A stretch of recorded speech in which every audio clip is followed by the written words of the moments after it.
my colleagues may want to add. But to do that aspect, I talked about the 820,000 ballots already printed. They were printed out in Greece, and the policy for by-elections has always been, you print locally. The Kenya Literature Bureau, for example, has been in that business. And it is also important to know that no certificate, and we want IBC to prove us wrong, no certificate of inspection and receipt has been received. So we are aware that this has been a quiet thing. And as we speak, Mr. Marjan is on the ground in Bere to try to make sure that what is already been planning, as we said the other day when my colleagues were out on the field, last Thursday in particular, we did point out that Marjan is under instructions of the former commissioner, Professor Guli, who is William Ruto's political advisor on matters to do with IBC. So IBC, you are clearly on notice. So please, when the agents are there and the names are read out, I'll give an example. Any vote ya Karis in Bere North, if the clerks read Karis, please agents demand to see the marked ballots. And at the end of it, before the presiding officer presses the send button, please ensure that the numbers that have been now kind of identified and announced, yeah, are also the same figure that will get now transmitted by the send button. We are saying this because we are aware in the case of Mbeere North, 15,000 ballots have already been particularly voted. They have already marked them. And so the idea is that they are going to make them, they all be met now at the constituency tallying center. And therefore, because of the lack of serialization, which you have talked about, yeah, anybody can mark and serialize everything. So we are pretty aware, and I must thank Kenyans. Kenyans are very smart. That's why my brother said they cannot be like some of our other neighbors. This is Kenya. Thank you. Thank you very much.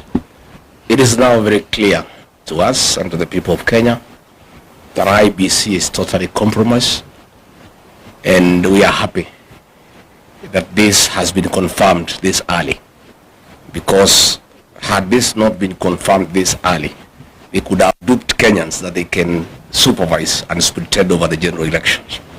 For the first time since the electoral history of Kenya, IBC has confirmed that they will be using uniformed officers and plainclothes officers.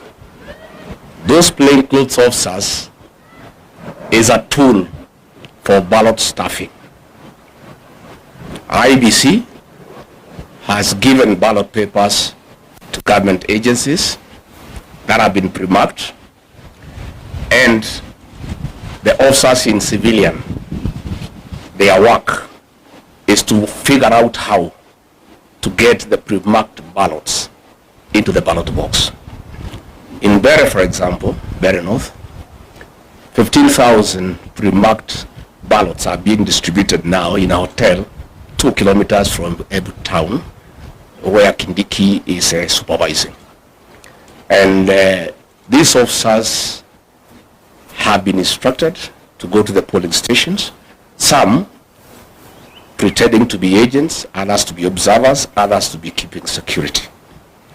The plan in Bere North is that 1,500 gangsters from Kayole and Gekambura in Kikuyu are in Bere.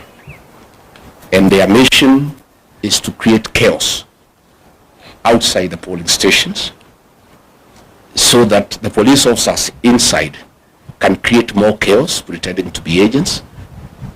And in that situation of chaos, the pre-marked ballots will be put into the ballot boxes. Thereafter, the police will arrive and keep peace, and things will go back to normal, and then the voting will continue. By that time, the pre-marked ballot papers will have been in the ballot box already. We are therefore saying, and the CEO of IBC, Marjan, is is in Mbeere North himself overseeing that exercise. Let me ask government not to provoke the people of Mbeere North and the people of Kenya. Those people will not accept that situation. And I can tell you they are aware and they are waiting. And I think for IBC, they have lost an opportunity to work on some credibility where Kenyans can believe that they can be trusted to oversee the general election. So let me ask the people of Mbeere North to be vigilant, to go and vote, and hang around. And when there is a signal that the goons and the police have brought chaos, they too must come and protect their vote, because it's their right and it cannot be taken away from them. In Narok town, the governor has mobilized goons with the help of the Murang'a women rep and Betty Minor, again from Kikuyu, from Kayole, to go and intimidate members of the Kikuyu community in Narok town because they are perceived to be against government and to make sure they do not vote. I was there on Monday. There was a lot of violence by goons under police supervision in broad daylight. And I want to ask the members of the Kikuyu community not to fear to go and vote, because they are Kenyans and they have a right to live anywhere in this country and they have a right to vote for whoever they want to vote for. Our party has organized adequate security to escort them to go and vote, and they should do so without fear, because if they buy fear, this will set the stage for the rigging of the 2027 general election. So let us say that if William Ruto and IBC think they will rig the 2027 general election, they will be in for a rude shock. Admittedly, I think the by-elections are a trial run on how they can rig the 2027 general election. For us, it's also very good so that we see how they do it, so that we learn and we prepare. But I can tell you with certainty, the people of Kenya will not be intimidated to elect people they don't want. And Kenya is not Tanzania. This is a totally different country with a very resilient population who don't buy fear and who are not easily intimidated. In Mbeere North, William Ruto has spent over 700 million shillings trying to bribe voters.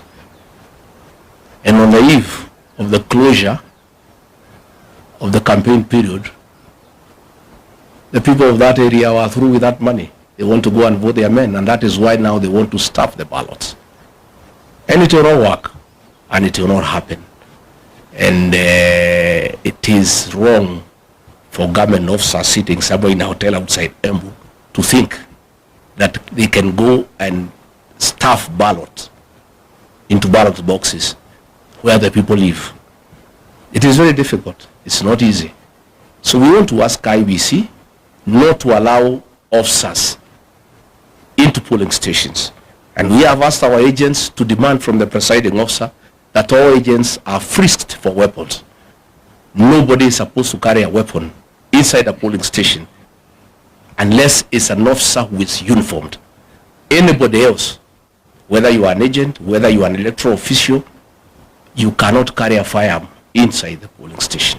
Those firearms are meant to intimidate the other agents, to intimidate the electoral officials, and therefore we have asked our agents to refuse the voting to begin until all people inside the polling station have been frisked for firearms, so that there are no firearms within the polling station.